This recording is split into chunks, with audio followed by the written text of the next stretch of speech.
করা হবে বেগুন আলু, তার সাথে আছে মিষ্টি কুমড়া নিজ হাতে লাগানো গাছের ডগা সেই দিয়ে, তার সাথে পুঁটি মাছ দিয়ে চচ্চড়ি হবে।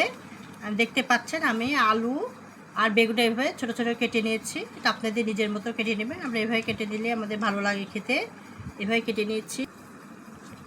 কুমড়া মিষ্টি কুমড়ার ডগা দিয়ে দিলাম, দিয়ে একবার মাখিয়ে চয় দিব।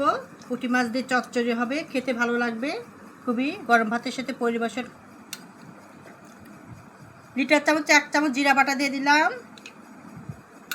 লিটার চামচে 1 চামচ পেঁয়াজ বাটা, লিটার চামচে 1 চামচ রসুন বাটা, লিটার চামচে 1 চামচ আদা বাটা,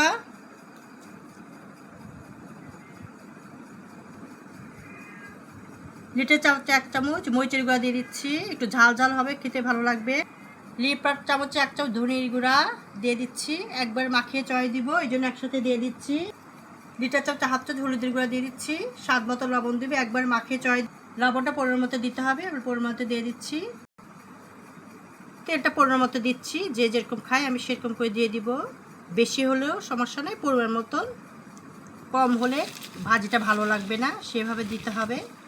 এবার আমি মাখিয়ে চয় দিচ্ছি। পরে পুঁটি মাছ দিয়ে দিব, পেঁয়াজ কুচি রসুন কুচি দিব, ধনেপাতা কুচি দিব।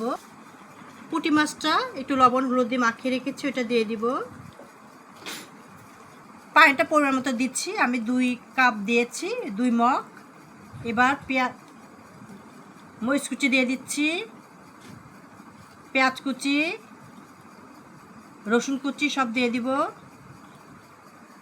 এটা পেঁয়াজ কুচি দিচ্ছি, এটা রসুন কুচি। পেঁয়াজ রসুন একটু বেশি দিলে ভালো লাগে খেতে। এটা হলো লেবুর পাতা, ধনে পাতা কুচি দিয়ে দেব। এটা ধনিয়া পাতা কুচি দিয়ে চড়াই দিব। 10 মিনিটের মধ্যে একবারে মাঝা হিটে হবে, একবারে চচ্চড়ি হয়ে যাবে। 10 মিনিটের মধ্যে রেখে দিব। গরম ভাতের সাথে খেতে কিন্তু খুবই মজাদার।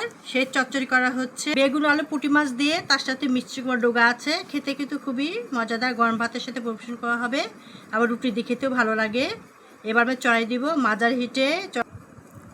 চচ্চড়ি কমপ্লিট হয়ে গেছে। পুঁটি মাছ বেগুন আলু তার সাথে মিষ্টি কুমড়ার ডগা দিয়ে সুন্দর একটা লেবুর পাতার ফ্লেভার আসছে, ধনে পাতারও একটা ফ্লেভার আসছে, খেতে কিন্তু আরও মজাদার। আপনি রুটি দিয়ে বলেন, গরম ভাতের সাথে পরিবেশন করতে ছোট থেকে বড় সবাই পছন্দ করবে। তবে ছোট বাচ্চারা খেতে কাটার জন্য খেতে ভালো লাগে না। আমার হাজব্যান্ড তো খুবই প্রিয় এটা। এই হলে তো আর কোনো কিছু লাগে না, ঠিক আমরাও তাই, আমারও খুব পছন্দ। আপনার যদি ভালো লেগে থাকে অবশ্যই লাইক কমেন্ট শেয়ার করে দিবেন। আর এরকম করে একবার রান্না করে খেয়ে দেখবেন কতটা টেস্টফুল, লোভনীয়। রেসিপিটা ভালো লাগলো অবশ্যই লাইক কমেন্ট শেয়ার করে দিবেন। শুভকামনা রইল। আল্লাহ হাফেজ।